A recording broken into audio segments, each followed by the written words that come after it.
We are looking at 7.4 example 1. So our essential question is, how can you determine the sum or difference of two rational functions? And this particular example is simplifying a complex fraction.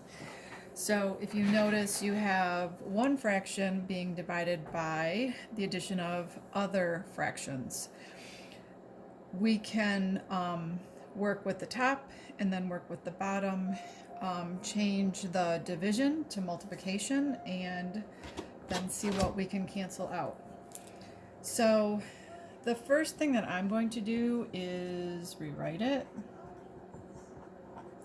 So I'm going to rewrite it so that it looks a little bit more friendly, I guess. We have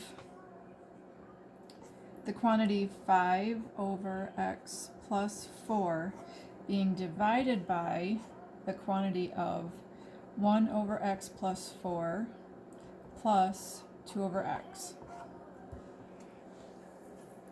So this fraction being divided by this complex fraction. So now what I'm going to do is I'm going to look at what needs some work. This is basic fraction, 5 over x plus 4. We don't need to do much with it. This, however, needs some work. So in order to add fractions, we need to have a common denominator. So what I need to do then is look at the right side and determine or find a common denominator, and then add or simplify. So what we have is 1 over x plus 4 plus 2 over x. In the previous examples, we added two fractions that needed a common denominator. Remember, we have to keep this whole quantity together because it's being added. So we can't say, well, the x's are in common. We can't say that. There are x's in each of them, but we have to keep this whole quantity together because 4 is being added to it. So on the left side, we need to multiply both the top and the bottom by x over x. On the right side, we need to multiply both the top and the bottom by x plus 4. This gives us our common denominator of x times x plus 4. So now let's smush it all together. So we have to take care of what's on the top. So x times 1 gives us x plus 2 times x plus 4. And this is all over x times x plus 4. I'm going to distribute the 2.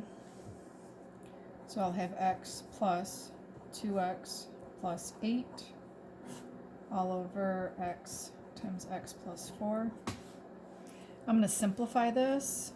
I'm going to put my like terms together. So this gives me 3x plus 8 over x times x plus 4. This was just this right side. So now I'm going to take this new right side and substitute it back in.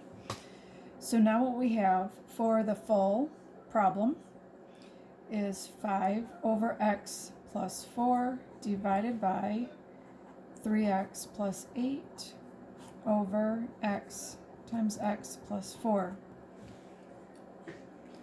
So this was a division problem. We can invert and multiply. So that means we're going to take the 5 over the x plus 4 and multiply x times x plus 4 over 3x plus 8. So when we have multiplication, we can just smush everything together. So I'm going to rewrite it. 5 times x plus 4 over x plus 4 times 3x plus 8. Notice we have a term in both the numerator and denominator. So this whole cluster, x plus 4, can be canceled. So what that leaves me with is 5x over 3x plus 8. There's not anything that we can pull out of all three terms. They don't have anything in common. There's no x here. There's no, this is a prime number, that's a prime number. The factors of this are 2 and 4. So we can't factor anything out of this entire expression. So this is our final answer.